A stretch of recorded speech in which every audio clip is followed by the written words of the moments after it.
Dear students, गौर करेंगे इस video में प्रश्न नंबर 2 प्रश्नावली 12.1 प्रश्न नंबर 2 कक्षा 10 गणित। प्रश्न नंबर 1 आप देख चुके हैं, अगर नहीं देखे हमारे चैनल पर जाकर आप देख सकते हैं, समझ सकते हैं। कोई भी समस्या कमेंट बॉक्स में हमें बता सकते हैं। प्रश्न नंबर 2 की तरफ आप गौर करेंगे, सेम प्रश्न नंबर 1 की तरह है, सेम प्रश्न नंबर 1 की तरफ है। आप देख सकते हैं प्रश्न नंबर 1 की तरह गणित गणित खोलकर आपने रखा होगा। गणित में आप प्रश्न को पढ़ सकते हैं, गणित में आप प्रश्न को पढ़ सकते हैं। स्क्रीन पर भी आप प्रश्न को देख सकते हैं, दिखाई दे रहा होगा आपको, स्क्रीन पर प्रश्न दिखाई दे रहा होगा। सेम प्रश्न नंबर 1 की तरह है, सेम प्रश्न नंबर 1 की तरह। दो वृत्तों की त्रिज्याएं क्रमशः 8 सेंटीमीटर और 6 सेंटीमीटर, उसमें 19 सेंटीमीटर और 9 सेंटीमीटर दिया गया था। उस वृत्त की त्रिज्या ज्ञात कीजिए जिसका क्षेत्रफल, यहां पर परिधि दिया गया था, प्रश्न नंबर 1 में परिधि दिया गया था, जिसकी परिधि दोनों वृत्तों की परिधियों के योग के बराबर है। इसमें क्षेत्रफल दिया गया है जिसका क्षेत्रफल दोनों वृत्तों के क्षेत्रफलों के योग के बराबर है, योग के बराबर है। सॉरी, यहां पर क्वेश्चन में लिखा नहीं है, अपने गणित में देख सकते हैं, आप गणित में देख सकते हैं क्वेश्चन को। हमने यहां पर लिखा है, थोड़ी सी मिस्टेक हो गई है, योग के बराबर है, यह लिखा है, आप अपने गणित में देख सकते हैं, योग के बराबर है। मैंने नहीं लिखा है, यहाँ पर लिख दिया है, आप अपने गणित में देख सकते हैं, क्वेश्चन को समझ सकते हैं, कोई भी समस्या हमें बता सकते हैं। क्या दिया गया है? दोनों वृत्तों की त्रिज्याएं क्रमशः, दो वृत्तों की त्रिज्याएं क्रमशः 8 सेंटीमीटर और 6 सेंटीमीटर है। उस वृत्त की त्रिज्या ज्ञात कीजिए जिसका क्षेत्रफल इन दोनों वृत्तों के क्षेत्रफलों के योग के बराबर है। वेरी सिंपल क्वेश्चन है, आप अंत तक देखते रहे, मैं आपसे वादा करता हूं अगर आप वीडियो को अंत तक देखेंगे बिना स्किप किए हुए तो इस क्वेश्चन को आप 5 सेकंड में सॉल्व करके आएंगे। 5 सेकंड में इसका आप उत्तर बताएंगे, 5 सेकंड में उत्तर बताएंगे, इसका कुछ भी नहीं है। वेरी सिंपल क्वेश्चन है। अगर ये ऑप्शन वाला को आ जाता है आपकी कोई प्रतियोगी परीक्षा में, अगर ये क्वेश्चन आता है ऑप्शन में, तो आप इसे 5 सेकंड में सॉल्व करके आएंगे, इसका आंसर इसका टिक करके जो है आएंगे। यहाँ पर आपको अच्छी तरह से लगाना है, एक एक पॉइंट जो है बारीकी से आपको लगाना है, सही से लिखना है, एक एक पॉइंट लिखना है, कुछ भी छोड़ना नहीं है। इसलिए यहाँ पर 5 से 10 मिनट जो है लग जाएंगे। तो अच्छी तरह से आप देखेंगे, मैं एक एक पॉइंट आपको बारीकी से बताता हूँ। वैसे मैं इसे लगाना चाहूँ तो सिर्फ 2 मिनट में सोल्व कर सकता हूँ। आंसर तो इसका मैं बता सकता हूँ सिर्फ 5 सेकंड में, 5 सेकंड में इसका आंसर बता सकता हूं। इसे सॉल्व करने की बात की जाए तो मैं 2 मिनट में इसे सॉल्व कर सकता हूं, लेकिन मैं आपको समझा रहा हूं कि एक एक पॉइंट आप बारीकी से समझे, जिससे जो है आप बोर्ड परीक्षा में अच्छी तरह से इसे सॉल्व करके आए। इसलिए मैं इस क्वेश्चन को कम से कम लगभग 10 से 15 मिनट में बताऊंगा, 10 से 15 मिनट में बताऊंगा, जिससे एक एक पॉइंट आप बारीक से समझ सकें।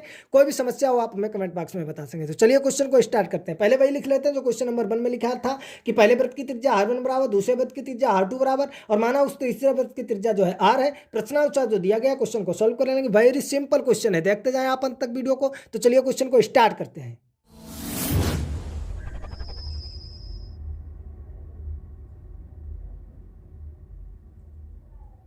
तो आप क्वेश्चन को देख सकते हैं, मैंने लिख लिया पहले वृत्त की त्रिज्या r1 बराबर 8 सेंटीमीटर जो कि दी गई है, दूसरे वृत्त की त्रिज्या r2 बराबर 6 सेंटीमीटर, ये भी आपके क्वेश्चन में दी गई है। और तो उस वृत्त की त्रिज्या पूछी गई है जिसका क्षेत्रफल इन दोनों वृत्तों के क्षेत्रफल के योग के बराबर है। तो मैंने मान लिया उस वृत्त की त्रिज्या, मैंने मान लिया कोई तीसरा वृत्त है तो लिख दिया माना उस तीसरे वृत्त की त्रिज्या r है, माना उस तीसरे वृत्त की त्रिज्या r है, कैपिटल R है, जिसका क्षेत्रफल दिए गए दोनों वृत्तों के क्षेत्रफलों के योग के बराबर है। माना उस तीसरे वृत्त की त्रिज्या r है जिसका क्षेत्रफल दिए गए दोनों वृत्तों के क्षेत्रफलों के योग के बराबर है। प्रश्नानुसार, प्रश्नानुसार क्या है? प्रश्न आपका कह रहा है कि इस जो वृत्त है ये तीसरे वृत्त का क्षेत्रफल बराबर पहले वृत्त का क्षेत्रफल और प्लस दूसरे वृत्त का क्षेत्रफल। तो लिख देते हैं। तो आप देख सकते हैं वृत्त का क्षेत्रफल, तीसरे वृत्त का क्षेत्रफल, पहले वृत्त का क्षेत्रफल प्लस दूसरे वृत्त का क्षेत्रफल, क्योंकि यही तो आपका क्वेश्चन कह रहा है कि उस वृत्त की त्रिज्या ज्ञात कीजिए, उस वृत्त की त्रिज्या ज्ञात कीजिए। किस वृत्त की? जिसका क्षेत्रफल इन दोनों वृत्तों के जो दिए गए हैं 8 सेंटीमीटर और 6 सेंटीमीटर त्रिज्या वाले, इन दोनों वृत्तों के क्षेत्रफलों के योग के बराबर है। तो मैंने मान लिया कि माना उस वृत्त का क्षेत्रफल बराबर पहले वृत्त का क्षेत्रफल दूसरे वृत्त का क्षेत्रफल, यानी दोनों वृत्तों के क्षेत्रफलों का योग करेंगे तभी तीसरे वृत्त के क्षेत्रफल के बराबर है। ये आपका क्वेश्चन कह रहा है। अब यहां से एक आप ध्यान रखेंगे, सूत्र मैंने बताया था, मैं प्रत्येक क्वेश्चन में सूत्र को बताता जाऊंगा। जिस क्वेश्चन में जिस सूत्र का प्रयोग होगा वहीं पर आप नोट करते जाएं, उसे याद करते जाएं, समझते जाएं कहां पर कैसे प्रयोग होगा। यहां पर देखिए वृत्त के क्षेत्रफल की बात की गई है, वृत्त के क्षेत्रफल की, तो आप इसे नोट कर लेंगे। इसे आप साइड में अलग से नोट कर लेंगे, वृत्त का क्षेत्रफल कितना होता है, इसे आप अलग से नोट करेंगे। वृत्त का क्षेत्रफल क्या होता है इसे नोट कर लेंगे और इसे याद करेंगे। तो आप देख सकते हैं, इसे आप नोट कर लेंगे, याद कर लेंगे। वृत्त का क्षेत्रफल, वृत्त का क्षेत्रफल पाई आर स्क्वायर, यानी जिस वृत्त की त्रिज्या r है, जिस वृत्त की त्रिज्या स्मॉल r है उसका क्षेत्रफल हो जाएगा पाई आर स्क्वायर। जिस वृत्त की त्रिज्या पाई r1 है उसका क्षेत्रफल हो जाएगा पाई r1 स्क्वायर। जिस वृत्त की त्रिज्या r2 है उस वृत्त का क्षेत्रफल हो जाएगा पाई r2 स्क्वायर। इसी प्रकार पाई r3 स्क्वायर।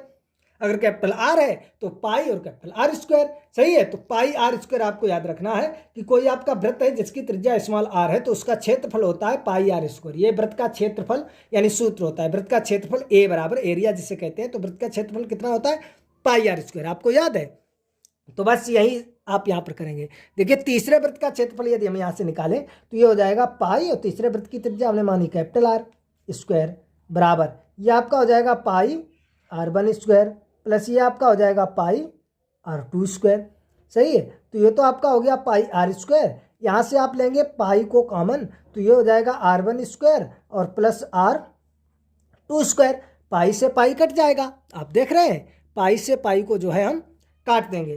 तो यहाँ से आपका बचा है आर स्क्वायर बराबर R1 स्क्वायर और प्लस R2 स्क्वायर। ये आर स्क्वायर, आर की तो हमें वैल्यू ज्ञात ही करनी है, आर की वैल्यू हमें ज्ञात करनी है। आप देख सकते हैं R1 आप ऊपर देखेंगे, R1 को ऊपर देखेंगे 8 सेंटीमीटर, R2 आपका है 6 सेंटीमीटर। यहाँ से आप गौर करेंगे अच्छी तरह से, R1 आपका कितना था, R1 आपका कितना था 8 सेंटीमीटर, R1 कितना था 8 सेंटीमीटर। तो यहाँ से लिख देंगे 8 का स्क्वायर प्लस ये आपका है 6 का स्क्वायर, तो ये आपका हो जाएगा आर स्क्वायर बराबर 8 का वर्ग करेंगे 8 8 64 होते हैं, 6 का करेंगे 36 हो जाएगा।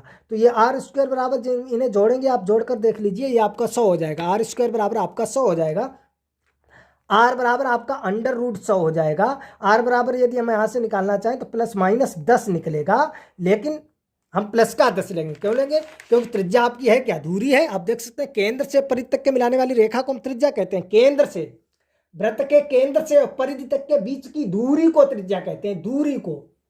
तो दूरी का प्रयोग हुआ है, आपको मालूम है दूरी, समय, चाल, ये कुछ पॉइंट होते हैं ये कभी ऋणात्मक नहीं होते, कभी भी ये ऋणात्मक नहीं हो सकते, हमेशा धनात्मक होंगे। इसलिए यहाँ से हम आर बराबर लेंगे, आर बराबर आपका हो जाएगा 10 सेंटीमीटर, आर बराबर 10 सेंटीमीटर। जो हम वृत्त बनाएंगे, जो एक वृत्त बनाएंगे, जो एक वृत्त है जिस ये पहला वृत्त दूसरा वृत्त इनके क्षेत्रफलों के योग के बराबर है, उसकी त्रिज्या जो है इससे इसके बराबर है, इसका कितना है 10 सेंटीमीटर। तो हम यहाँ से लिख देंगे अतः, तो आप देख सकते हैं मैंने लिख दिया अतः उस वृत्त की त्रिज्या 10 सेंटीमीटर है, उस वृत्त की त्रिज्या 10 सेंटीमीटर जिसका क्षेत्रफल दिए दोनों वृत्तों के क्षेत्रफलों के योग के बराबर है। समझ गए आप अच्छी तरह से। देखिए अभी कितनी 8 मिनट नहीं हुए हैं, 8 मिनट भी अभी नहीं हुए, आप देख सकते हैं 8 मिनट भी नहीं हुए हैं, आप देख सकते हैं अच्छी तरह से। मैंने कहा था कि आप सिर्फ इसका आंसर 2 सेकंड में बता सकते हैं, सिर्फ अगर ये प्रतियोगी परीक्षा में क्वेश्चन आ जाए, उदाहरण के तौर पर आपके अगर सिर्फ या आपकी परीक्षा में आ जाए बहुविकल्पी में, आपकी परीक्षा में अगर ये बहुविकल्पी में क्वेश्चन आता है तो आप इसका आंसर सिर्फ 2 सेकंड में बताएंगे। आप देख सकते हैं क्षेत्रफल है तो स्क्वायर हो जाएगा, 8 का वर्ग 64, 6 का वर्ग 36, दोनों को जोड़ेंगे 100 और 10, तो कितना आ जाएगा 10, 2 सेकंड में आपका 10 निकल के आ जाएगा। लेकिन फिर भी मैं इस क्वेश्चन को अगर लगाता, मैं आपको बता चुका हूँ 5 मिनट से एक भी सेकंड ज़्यादा नहीं लगता, 5 मिनट से एक भी सेकंड ज़्यादा नहीं लगता, कम 5 मिनट से कम ही समय में मैं इस क्वेश्चन को लगा देता। लेकिन मैंने आपको समझाने की कोशिश करी है, एक एक पॉइंट मैंने की है कि आपको अच्छी तरह से समझ में आ जाए, एक एक पॉइंट बारीकी से बताया है, सरल भाषा हिंदी में बताया कि आपको अच्छी तरह से समझ में आ जाए। आपकी कमेंट हमारे पास ये ना आ सके कि सर हमें समझ में नहीं आया, आपकी कमेंट हमारे पास ये है कि सर आपने बहुत अच्छा समझाया, मैंने एक एक पॉइंट मुझे बारीकी से समझ में आ गया है। लेकिन फिर भी अगर आपको कहीं पर कोई समस्या डाउट है, कमेंट बॉक्स में हमें आप बता सकते हैं, कमेंट बॉक्स आपके लिए खुला है।